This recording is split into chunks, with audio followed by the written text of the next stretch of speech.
एक टाइम पे कहा जाता था कि हम एक विद्युत प्रदेश है, लेकिन सच्चाई ये है कि वो जो विद्युत प्रदेश की जो टर्म है वो इस बात पे डिपेंड करती थी कि हमारा पोटेंशियल हाई था, लेकिन सच्चाई ये है कि हम उस पोटेंशियल को हार्नेस नहीं कर पाए हैं। ऐसा कोई प्रारूप आपने डिज़ाइन किया कि किसी भी तरीके से हम जो बिजली का इशू है उसको हम रिजॉल्व कर सकें? इसमें मेरे जो दो प्रपोजल्स हैं सरकार के लिए, एक तो लॉन्ग टर्म सॉल्यूशन है और एक शॉर्ट टर्म सॉल्यूशन है, इमीडिएट सॉल्यूशन है। इसके लिए जो जापानीज जो कॉन्सेप्ट मैंने बताया अर्बन फॉरेस्ट, उसको मियावाकी फॉरेस्ट भी कहा जाता है। पहाड़ी क्षेत्र है, वहाँ पे घरों के लिए स्टैंड अलोन सिस्टम जो है उनको यूज़ किया जा सकता है। तो ये एक सॉल्यूशन है। नमस्कार दोस्तों, मेरा नाम है अखिलेश और इस वक्त आप देखना शुरू कर चुके हैं द न्यूज़ वाला नेटवर्क। हमने बात की थी उत्तराखंड में बिजली संकट को लेकर के, यानी कि बिजली की समस्या पूरे उत्तराखंड में जिस तरीके से सामने देखने को मिल रही है उस विषय को लेकर के हमने पूछा कि आखिर जो डिमांड और सप्लाई का इशू है, सरकार के पास बिजली नहीं, लोगों को चाहिए बिजली, यानी कि डिमांड और सप्लाई का इशू। डिमांड सप्लाई आप समझते हैं मैनेजमेंट का हिस्सा है, मार्केटिंग का हिस्सा है। तो इस मैनेजमेंट और मार्केटिंग के हिस्से को कैसे करेंगे दूर, इस विषय पर हमने सार्वजनिक तौर पर सवाल किया था आपसे। और हमारे साथ बैठे हैं अखिल प्रताप सिंह जी, जो कि IIM पास आउट हैं और साथ में इनका जो अनुभव है वो कंसल्टेंसी मैनेजमेंट का 9 वर्ष का पूरा अनुभव है। तो आज मैं ये जानने की जरूर कोशिश करूंगा कि आखिर एक IIM स्टूडेंट जब सोचता है, एक जब कंसल्टेंट सोचता है, तो क्या वो कंसल्टेंसी लोगों के हितों के लिए कितना बेहतर हो सकता है। तो सबसे पहले आपका स्वागत, और सवाल यही करता हूँ कि जो क्या ऐसा कोई प्रारूप आपने डिज़ाइन किया कि किसी भी तरीके से हम जो बिजली का इशू है उसको हम रिजॉल्व कर सकें? सबसे पहले तो मैं आपका धन्यवाद देना चाहूँगा, आपने मुझे यहाँ पे इनवाइट किया अपने चैनल पर और अपनी बात रखने का मौका दिया। तो मेरा आपने जो प्रॉब्लम अपनी लास्ट जो आपने वीडियो बनाई थी उसमें जो आपने प्रॉब्लम रखी थी वो ये थी कि सप्लाई कम है और डिमांड ज़्यादा है जी। और देखिए ये प्रॉब्लम इस तरह की है कि इसमें जनता जो है वही सबसे ज़्यादा प्रॉब्लम्स फेस कर रही है। दूसरी तरफ सरकार जो है उसके पास बहुत ही लिमिटेड इसके रिसोर्सेज हैं, और मैं समझता हूं कि आज की स्थिति में पूरी तरह से सरकार को दोष देना भी ठीक नहीं। लेकिन जो विपक्ष ने जो आपने अपने वीडियो में दिखाया था, तो विपक्ष के जो कंसर्न्स हैं वो भी अपनी जगह बिल्कुल सही हैं।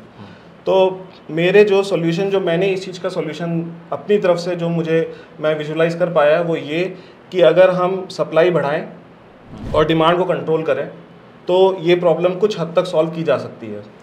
इसमें मेरे जो दो प्रपोजल्स हैं सरकार के लिए, एक तो लॉन्ग टर्म सॉल्यूशन है और एक शॉर्ट टर्म सॉल्यूशन है, इमीडिएट सॉल्यूशन है। जो लॉन्ग टर्म सॉल्यूशन है वो यही है कि मैं इसके लिए आपको एक जापान लेके चलता हूँ। जापान में भी ये प्रॉब्लम फेस की गई थी और जापान जो है वो उसमें और उत्तराखंड में काफ़ी सिमिलैरिटी हैं। वहाँ भी नेचुरल क्लैमिटीज़ बहुत ज़्यादा आती हैं और वो जो देश है वो हर साल इस तरह की प्रॉब्लम झेलता है। क्लाइमेट चेंज का असर जितना उत्तराखंड पे हो रहा है, जिस तरह से हमारे ग्लेशियर वगैरह पिघल रहे हैं, बाढ़ आ रही है, सेम असर जो है जापान में अपने तरीके से हो रहा है। तो जापान में एक कॉन्सेप्ट इन्होंने जो है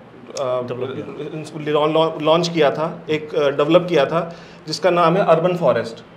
तो वहाँ पे अर्बन फॉरेस्ट का एक कॉन्सेप्ट है जिसको कि जापानीज़ गवर्नमेंट ने प्रमोट किया है, और वो कॉन्सेप्ट अब इतना पॉपुलर हो चुका है कि वर्ल्ड इकोनॉमिक फोरम वो भी उसे प्रमोट कर रहा है और यूरोपियन कंट्रीज़ ने भी उसको अडॉप्ट करना शुरू कर दिया है। इसमें मतलब मैं दर्शकों को साफ साफ बता दूं कि अर्बन फॉरेस्ट का मतलब साफ तौर पर है कि जैसे रूरल और अर्बन दो चीज़ें होती हैं। रूरल मतलब एक तरीके से आप विलेज एरिया में, गांव एरिया में चले जाते हैं। अर्बन फॉरेस्ट का मतलब शहर को किसी न किसी तरीके से फॉरेस्ट के फॉर्म में डेवलप करना। जी जी जी जी। देखिए होता क्या है कि अभी की जो बिजली की समस्या उत्पन्न हो रही है, आप इसको इस तरीके से समझिए कि इस वक्त डिमांड बहुत ज़्यादा है, और डिमांड बिजली की इसलिए ज़्यादा है क्योंकि टेम्परेचर बढ़ रहा है, और ये टेम्परेचर आने वाले वक्त में और बढ़ेगा। और कुछ सालों बाद जिस तरह से कि क्लाइमेट चेंज की समस्या हमारे सामने है, ये टेम्परेचर राइज अपने बहुत ही विकराल स्थिति में पहुंच जाएगा। बिल्कुल, ये 10 सालों में लगातार इस बात को, ग्लोबल वार्मिंग का जो डिस्कशन किया जा रहा था, क्लाइमेट चेंज की बात कही जा रही थी, वही चल रहा है जी। अभी उत्तराखंड ने एक क्लाइमेट इम्पैक्ट असेसमेंट किया था 2014 में। उसमें ये सरकारी आंकड़ा है कि हमारा 1970 से अब तक जो हमारा टेम्परेचर राइज है वो 1.7 डिग्री से 2.2 डिग्री के बीच में ये हमारा टेम्परेचर राइज पहुंच चुका है। अब हम अंदाज़ा लगा सकते हैं कि जब 2 डिग्री टेम्परेचर बढ़ने से इतनी समस्याएं उत्पन्न हो गई, तो जब टेम्परेचर और बढ़ेगा तो कितनी विकराल स्थिति पैदा हो सकती है। इसके लिए जो जापानीज जो कॉन्सेप्ट मैंने बताया अर्बन फॉरेस्ट, उसको मियावाकी फॉरेस्ट भी कहा जाता है। इस कॉन्सेप्ट में आप क्या करते हैं कि आप अपने शहर में कुछ एरियाज को डेजिग्नेट करते हैं, बहुत छोटे छोटे एरियाज। कितना एरिया तकरीबन? इसमें जो अभी जो वहाँ पे जो कॉन्सेप्ट फॉलो हो रहा है उसमें 2 से 7 पेड़ आपको 1 मीटर स्क्वायर एरिया में लगाने होते हैं। और इसमें जो पेड़ हैं आपको लोकल जो वनस्पति है उसी का इसमें प्रयोग करना होता है। ऐसा नहीं है कि इसमें आपको कोई बाहर से लाके पेड़ लगाने हैं, जो आपके लोकली अवेलेबल है उन्हीं को आपको लगाना होता है जी। इसमें क्या होता है कि आप उस छोटे से एरिया को एक जंगल के रूप में डेवलप होने का मौका देते हैं। ये किसी गार्डन की तरह डेवलप नहीं होता, इसमें आप पेड़ लगाते हैं, उसके बाद थोड़े दिन उनकी केयर कर देते हैं और फिर उसे छोड़ देते हैं। नेचर की खासियत होती है कि nature knows the best how to take care of itself. Nature अपने आप उसकी टेक केयर करती है और फिर वो अपने आप एक जंगल के रूप में डेवलप हो जाता है। जापान ने अपने कई शहरों में इस चीज़ को जो है छोटे छोटे क्लस्टर्स के फॉर्म में एक ही शहर में कई सारे अर्बन फॉरेस्ट डेवलप किए। और उसके बाद जो जापानीज़ गवर्नमेंट ने जब उसको एनालाइज किया कि इससे इम्पैक्ट क्या पड़ा, तो अभी जो लेटेस्ट जो रिसर्च हुई थी उसमें ये पाया गया कि 2 डिग्री सेल्सियस मिनिमम उस एरिया का टेम्परेचर कम हुआ है। प्लस 58% जो लोगों की वेलबींग है, जो लोगों की हेल्थ रिलेटेड जो प्रॉब्लम्स हैं, वो 58% जो है वेलबींग इम्प्रूव हुई है लोगों की उस एरिया में। तो और तीसरा, वहाँ पे रियल एस्टेट के दाम भी बढ़े हैं, क्योंकि उस एरिया में जब ग्रीनरी होगी तो आमतौर पे लोग ऐसे एरिया में ही रहना पसंद करते हैं। रियल एस्टेट वालों के लिए बहुत अच्छी चीज़ है कि अगर आप वहाँ पे ग्रीनरी बनाइए और ग्रीनरी सेटअप कीजिए और आपका प्लॉट जो है महंगा बिकेगा जी। इसके लिए कोई बहुत बड़ी एरिया की जरूरत नहीं, छोटे छोटे क्लस्टर्स में काम किया जाता है। तो ये कि साफ तौर पर ग्रीनरी सबको चाहिए, ध्यान जी जी। और चौथा ये कि यूनाइटेड नेशंस में कॉन्सेप्ट है कार्बन क्रेडिट्स का। उसमें ये होता है कि अगर मान लीजिए हर देश को अपने टारगेट मिलते हैं कार्बन डाइऑक्साइड एब्जॉर्प्शन से जुड़े हुए। अगर मान लीजिए कोई डेवलप्ड कंट्री नहीं कर पाती है और कोई डेवलपिंग नेशन है जिसने कि बहुत ज़्यादा एब्जॉर्प्शन कर लिया है, तो वो कार्बन क्रेडिट्स के रूप में डेवलप्ड कंट्री को अपना वो कार्बन क्रेडिट देती है और बदले में डेवलप्ड कंट्री उस डेवलपिंग नेशन को पैसे देता है डॉलर्स की फॉर्म में। ऑलरेडी इंडिया में ये चीज़ कई जगह हो रही है और मेरे विचार से ये अर्बन फॉरेस्ट डेवलप करने से जो है जब टेम्परेचर कम होगा तो ऑटोमेटिकली जो डिमांड है उस पर कुछ इम्पैक्ट तो पड़ेगा। सबसे बड़ी बात यह है कि जो हमारा जो साल भर का जो बिजली का जो खर्चा रहता है उसमें अगर आप देखें तो गर्मियों में सबसे ज़्यादा आपका खर्चा होता है एसी वगैरह की वजह से। मेरे विचार से अगर टेम्परेचर थोड़ा भी कम होता है और उसकी वजह से अगर आपकी एसी की रिक्वायरमेंट्स फिनिश होती हैं तो आप अंदाज़ा लगाइए कि उस एरिया में जो एनर्जी कंजप्शन है वो कितना कम होगा। मतलब जाहिर सी बात है कि एसी अगर नहीं चलेगा तो आपके जो इलेक्ट्रिक कंजप्शन है वो कम हो जाएंगे और डिमांड कम कर दिया आपने। ये एक लॉन्ग टर्म सोल्यूशन है। ऑब्वियसली बात है, पेड़ों को उगने में टाइम लगेगा, फॉरेस्ट के रूप में डेवलप होने में टाइम लगेगा। लगभग इसके बारे में जो जापान में जो रिसर्च है वो कहती है कि 5 साल बाद उनको रिजल्ट आने शुरू हुए थे। तो ये एक लॉन्ग टर्म सोल्यूशन है। अब बात करते हैं शॉर्ट टर्म सोल्यूशन की, जो कि हमें इमीडिएटली जिस पर काम करने की जरूरत है, खासतौर पर उत्तराखंड को लेकर। देखिए, उत्तराखंड के पास जो एनर्जी रिसोर्सेज हैं इलेक्ट्रिसिटी पैदा करने की, वो बहुत लिमिटेड है। जो हमारे पास जो एनर्जी सोर्सेज है या तो वो थर्मल है, या फिर हमारे पास हाइड्रो है, या फिर विंड है, या फिर सोलर है। सबसे पहले हम बात करें हाइड्रो की। ऑलरेडी हाइड्रो का हमारे यहाँ पूरा एक वेल एस्टैब्लिश सिस्टम है, हमारे पास डैम्स अवेलेबल हैं। लेकिन अगर आप देखें पिछले कुछ सालों में जैसे त्रासदी हुई है, 2013 में त्रासदी हुई थी, अभी 2021 में भी एक त्रासदी हुई, कई लोग जिस पे मारे गए, नेचर पे जिसका इम्पैक्ट पड़ा, उसकी वजह से एक तो सरकार को विद्रोह का सामना करना पड़ रहा है। सुप्रीम कोर्ट भी काफ़ी सख्त है इस मामले में। दूसरा क्या है कि यहाँ पर जो नदियाँ हैं उनका धार्मिक महत्व बहुत ज़्यादा है, जिस वजह से लोगों का विरोध भी सरकार को झेलना पड़ता है। इसकी वजह से हम एक टाइम पे कहा जाता था कि हम एक विद्युत प्रदेश है, लेकिन सच्चाई ये है कि वो जो विद्युत प्रदेश की जो टर्म है वो इस बात पे डिपेंड करती थी कि हमारा पोटेंशियल हाई था, लेकिन सच्चाई ये है कि हम उस पोटेंशियल को हार्नेस नहीं कर पाए हैं। और मुझे लगता है आने वाले समय में, और जिस तरह से हमारे इको सेंसिटिव जोन्स बहुत ज़्यादा हैं, तो उस वजह से मुझे लगता है कि हाइड्रो का उतना स्कोप अब उत्तराखंड में नहीं है। हम जितना यूटिलाइज कर सकते थे हमने कर लिया। कोल की जहाँ तक बात है, कोल में हमारे सामने समस्या ये है कि कोल के लिए कोयला चाहिए, थर्मल पावर प्लांट के लिए कोयला चाहिए। कोयले को अगर आपको सस्ते में ट्रांसपोर्ट करना है उसके लिए आपको ट्रेन चाहिए। ट्रेन हमारी कनेक्टिविटी है ही नहीं, हमारे यहाँ उधम सिंह नगर और हरिद्वार है, इसके अलावा थर्मल पॉसिबल नहीं है। विंड के केस में हमारे सामने प्रॉब्लम ये है कि जो पहाड़ी क्षेत्र है वहाँ पे ऑब्स्ट्रक्शंस बहुत ज़्यादा होता है विंड को, इस वजह से वो भी फीजिबल नहीं है। बचा सोलर। सोलर में हमारे पास एक छोटी सी उम्मीद है। उम्मीद इस तरीके से है कि हमारा सोलर प्लांट पहाड़ों पे तो नहीं लगाए जा सकते, बट हमारे जो क्षेत्रीय जो लोकल जो मैदानी एरिया है वहाँ पे हम सोलर प्लांट लगा सकते हैं। और जो हमारे जो पहाड़ी क्षेत्र है वहाँ पे घरों के लिए स्टैंड अलोन सिस्टम जो है उनको यूज़ किया जा सकता है। तो ये एक सॉल्यूशन है सोलर सिस्टम वाले का, जिस सोलर एक मैं समझता हूँ कि एक ऑप्शन अवेलेबल है। लेकिन सबसे बड़ी चीज़ है कि अगर मान लीजिए सोलर आप लगाने की बात कर रहे हैं, सरकार ने कुछ समय पहले जब पिछली सरकार भारतीय जनता पार्टी की थी उत्तराखंड की, उन्होंने सोलर को काफ़ी प्रमोट भी किया, उन्होंने बहुत सारे सब्सिडीज़ भी देने की बात कही थी। लेकिन बात यह है कि अगर एक आम आदमी अपने इलेक्ट्रिसिटी के लिए अगर वो सोलर प्लांट लगाता है उसकी कॉस्टिंग काफ़ी ज़्यादा आ जाएगी, क्योंकि वो काफ़ी कॉस्टली होता है। तो पैसा जब ज़्यादा कोई भी व्यक्ति लगाएगा और फिर कहेगा कि हमारी इलेक्ट्रिसिटी हमारी थोड़ी सी कम, अब 10 रुपये बचाने के लिए कोई 25 रुपये इन्वेस्ट तो नहीं करने जाएगा। जी। तो वो कैसे, किस तरीके से, इसका कोई कैलकुलेशन है आपके पास? मेरे पास कैलकुलेशन है, पर मैं आपको एक एग्जांपल याद दिलाना चाहूँगा। थोड़े दिन पहले हमारे यहाँ देश में ऑक्सीजन की कमी हो गई थी, जिस वजह से धड़ाधड़ इस देश में ऑक्सीजन प्लांट्स बनाए गए थे।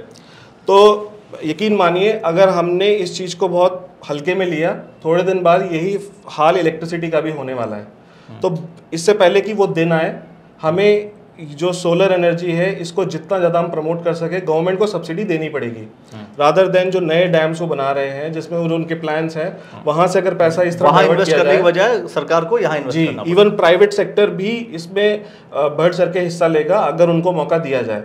तीसरा ये कि जब गवर्नमेंट इस तरह की पॉलिसीज लाती है तो जो सोलर पैनल्स हैं इनके दाम अपने आप कम होते हैं, और जब इनके दाम कम होंगे ऑटोमेटिकली एक टाइम ऐसा आएगा कि जब ये जनता के लिए इजीली एक्सेसिबल होंगे, जनता हाई कैपेसिटी का सोलर प्लांट अपने घर में लगा सकती है। आज के टाइम में बेसिकली जो कॉस्टिंग है, जो एक एवरेज कॉस्टिंग अगर मैं आपको बताऊं, दो तरह के सिस्टम होते हैं। पहली बात तो एक ऑफ ग्रिड होता है और एक आपका ग्रिड कनेक्टेड होता है। ऑफ ग्रिड होता है उसमें आप बैटरी यूज़ करते हैं, बैटरी इन्वर्टर से जुड़ती है, इन्वर्टर से आप अपने घरों में जो है इलेक्ट्रिसिटी जो है वो यूज़ कर सकते हैं। दूसरा जो सिस्टम है वो आता है आपका ग्रिड कनेक्टेड। ये बेसिकली इसमें क्या होता है, जो आपकी इलेक्ट्रिसिटी जो कंपनी प्रोवाइड करती है उनके कुछ रेगुलेशंस हैं, उनको फॉलो करते हुए इसमें काम होता है। इस पे जो मीटर यूज़ होता है वो भी बहुत स्पेशल टाइप का होता है, जो कि ये कैलकुलेट करता है कि कितनी सोलर यूज़ हुई, कितनी आपने बाहर से इलेक्ट्रिसिटी यूज़ करी, और उसके आधार पे आपको बिल प्रोवाइड किया जाता है। तो जो एक ग्रिड कनेक्टेड सिस्टम है, क्योंकि इसमें बैटरी का प्रयोग नहीं होता, इसकी कीमत अगर आप इसकी 1 किलोवाट ग्रिड का अगर आप लें और 4 से 5 यूनिट अगर वो आपका प्रोड्यूस कर रहा है एक दिन में, तो मेरे विचार से जो उसकी जो प्रेजेंट कीमत है वो है 75,000 से 90,000 के बीच।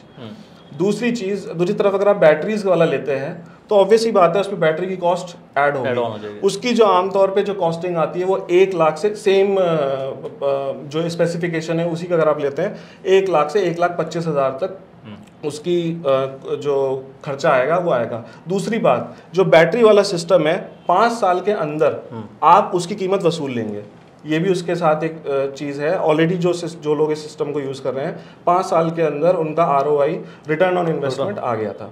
तो ये एक है सबसे बड़ी जो समस्या लोगों के सामने, लोगों को अवेयरनेस नहीं है, लोगों को चीज़ों का अंदाज़ा है कि इस तरह की चीज़ें अवेलेबल हैं लेकिन उनके पास डिटेल में इंफॉर्मेशन नहीं है। तो सबसे पहली चीज़ जो सरकार को करनी चाहिए, एक तो इन्फॉर्मेशन सर्कुलेट करें, मतलब इंकरेज करें, और साथ में अवेयरनेस प्रोग्राम चलाने चाहिए कि सोलर पैनल से क्या बेनिफिट्स हैं। वो अलग बात है कि इन्वेस्टमेंट इस समय ज़्यादा लगेगा, बट नियर फ्यूचर वो सारे खर्चे उसके निकल जाने हैं। जो ROI है और रिटर्न ऑन इन्वेस्टमेंट वो आप उनका 5 साल में आपका हो जाएगा अगर आप बैटरी वाला। लेकिन वो 5 साल के लिए पेशेंस चाहिए लोगों को। हाँ, वो चाहिए। इवन और आप देखिए साउथ में बहुत यूज़ होता है, नॉर्थ में बल्कि कमाल, क्योंकि साउथ में क्या है कि वहाँ पर हमारी तरह नदियाँ नहीं है जहाँ पे वो डैम्स बना सकें, इसलिए वो लोग ऑलरेडी नॉन रिन्यूएबल पे जा चुके हैं। कोच्चि का पूरा जो एयरपोर्ट है वो ऑलरेडी सोलर पे काम कर रहा है, पूरा का पूरा एयरपोर्ट। उसमें ऐसा नहीं है कि वो लोग बाहर से कर रहे हैं। दिल्ली मेट्रो जो है वो भी सोलर को यूज़ करने लग गई है। तो अब सवाल ये उठता है कि अब जनता को यूज़ करने की बारी है, और ये सिस्टम मैं कहता हूँ कि आपके जो अगर आप पूरे साल भर में अगर आप देखें तो जो सबसे कॉमन जो खर्चे होते हैं वो तो आपके लाइट के, आपके गर्मियों में आपके फैन के, ये कॉमन खर्चे हैं। एटलीस्ट ये तो आपके किसी सोलर प्लांट अगर आप लगाए घर में आराम से फाइनली आपको सोलर प्लांट से और साथ में प्लांटेशन से, दोनों चीज़ें हैं। जी जी। सोलर प्लांट और प्लांटेशन दोनों से आपके लिए बेनिफिट होगा। और आपका ये साफ तौर पे कहना है किसी भी तरीके से डिमांड को कम करना, डिमांड को कम करने के लिए प्लांटेशन कीजिए, और सप्लाई किसी भी तरीके से वो कम सप्लाई में भी काम चल रहा है और आप खुद आप जनरेट कर सकें, उसके लिए आप सोलर प्लांट जी जी अपने प्लांटेशन में भी मैं ये बोलूंगा कि जो मैंने बताया वो उस अर्बन फॉरेस्ट फॉरेस्ट एक छोटा सा, मैं जो रुड़की के निवासी है मैं उनको छोटा सा एग्जांपल दूंगा। आप कभी भी मालवीय चौक से जो शिवाजी जो हमारे जो पुल है उस तरफ कभी जाइएगा, आप ये महसूस करेंगे कि वो रोड कंपैरेटिवली ठंडी है, वहाँ पे टेम्परेचर ठंडा, आपको ठंडक महसूस होगी विद रिस्पेक्ट टू जो बाकी रोड्स हैं। वो इसी वजह से क्योंकि जो अंग्रेजों का जो वहाँ कब्रिस्तान है वहाँ पे काफ़ी प्लांटेशन है, वो आप समझिए कि 50% है एक अर्बन फॉरेस्ट का। अब आप इमेजिन कीजिए कि जब 50% आपको इतना इम्पैक्ट दे रहा है, तो अगर इसी को प्लान्ड वे में करेंगे तो जाहिर सी बात उसका बेनिफिट जो है कहीं ना कहीं जनता को होगा। तो खैर बहुत सारे विषय होंगे, इन विषयों को लेकर के हम चर्चा जरूर करते रहेंगे, लेकिन आपको जो अखिल प्रताप सिंह जी ने जो बताया आपको कि इस तरीके से आप अपनी डिमांड और सप्लाई को मेंटेन कर सकते हैं, इलेक्ट्रिसिटी का जो इशू है उसको रिजॉल्व कर सकते हैं, ये आप इनके बारे में या ये जो भी आपको समझ में आ रहा है वो आप कमेंट सेक्शन में अपनी प्रतिक्रिया अवश्य दीजिए। और मुझे लगता है कि शायद ये जनता के लिए बहुत ही उपयोगी होगा, और सरकार को भी कहीं ना कहीं इस पर विचार विमर्श करना पड़ेगा, लोगों को सब्सिडी देनी पड़ेगी, लोगों को अवेयर करना पड़ेगा कि किसी भी तरीके से आप सोलर प्लांट के लिए आप आएँ और सोलर प्लांट आप लगाएं, क्योंकि सब्सिडी मिलेगी तो जनता के जेब से पैसा कम जाएगा और लगा करके वो लोग फ्यूचर में, नियर फ्यूचर में बेनिफिट ले सकते हैं। और मैं तो साफ तौर पर कह रहा हूँ, जैसा आपने कहा कि मास्क लगाने के साथ साथ जो ऑक्सीजन की कमी हो गई थी, ऑक्सीजन के पीछे आप भाग रहे थे, जी जी, ऑक्सीजन प्लांट आपको डेवलप करने पड़े, वो ऐसी स्थिति आ जाए इससे पहले आज सुधर जाओ, ज्यादा अच्छा है। हाँ, मैं भी यही चीज कहना चाहूंगा। मतलब क्रिटिकल सिचुएशन आने से पहले सुधर जाओ, ज्यादा बेहतर है दोस्तों। तो देखते रहिए दोस्तों द न्यूज़ वाला नेटवर्क, और आपने जो समय दिया इसके लिए बहुत बहुत धन्यवाद। Thank you. दोस्तों वीडियो को लाइक कर लीजिए, शेयर कर लीजिए, अपनी प्रतिक्रिया अवश्य दीजिए, और देखते रहिए द न्यूज़ वाला नेटवर्क। धन्यवाद।